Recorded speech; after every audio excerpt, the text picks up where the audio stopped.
Okay, the story's called Debt. Weeks was up in the willow, smoking a camel for a minute. There were 2 other damaged willows beside the same brook, but they were smaller, and the newer boys would handle them before sundown. As Frank's senior man, it was on him to be up in the tree. Glenn Bushy, who is now the boyfriend of Linda, Weeks' ex-wife, had the tractor, and Weeks could see that one of Glenn's eyes was still a little pinched from where he'd hit him with a wild punch a few nights before. He sat there in the Y of the huge winter-naked tree, straddling the damaged side of the fork. His pants and chaps rode up on his thighs and pinched off the blood to his dangling legs. He knew better than to shuffle around trying to get comfortable. That was how saws got dropped. The saw, in this case, being the big 288 with a 36-inch bar. It belonged to the company, not to Weeks. It had cost Frank $750 on credit on the first day of the ice storm. The job was supposed to pay for the saw, the new tractor tires, payroll. He laid the saw across his thighs and took off his gloves one at a time, blew into each for warmth, and put them back onto his stiff hands. The saw hopped around on his lap as its motor idled. He had already wrapped the damaged limb with a choke chain and then dropped the free end down to one of the younger boys. The boy hooked the chain to a steel cable, which now cut a tight line through the cold air, all the way down to the skid plate on the back of the blue Ford tractor. To get the right pulling angle, Glenn had pushed the nose of the tractor halfway into the box elder whips at the side of the woods. The boys stood in a circle beside the tractor, taking turns at breathing in smoke from a brass pipe.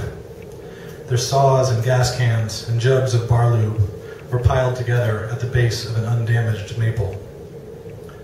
It was the end of the day, gusty, and every so often one of the boys would lean his head down by the hub of the tractor wheel to shield himself from the wind as he passed his lighter over the pipe's bowl. They all had white clouds drifting from their mouths. Glenn was kneeling on the tractor seat, awkwardly reaching forward over the steering wheel to fit the cuff of his wet glove around the exhaust pipe. It was the best way to warm your gloves if you didn't mind the smell it left on your hands. Weeks hoped that Glenn wasn't still mad.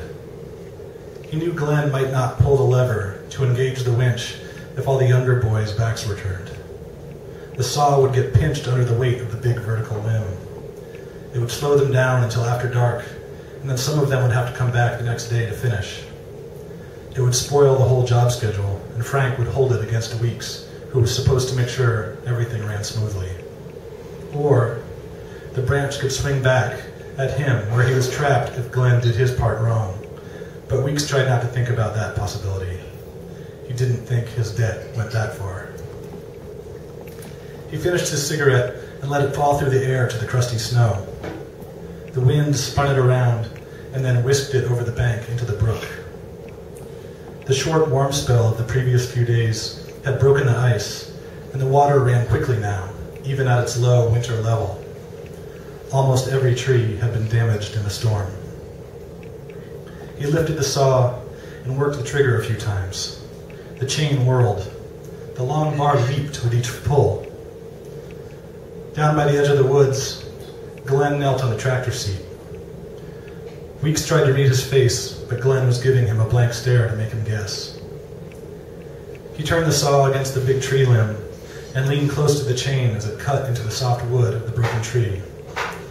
The boys down below turned to watch the sawdust spray across his chaps and float away on the wind. Glenn's hand rested on the winch lever.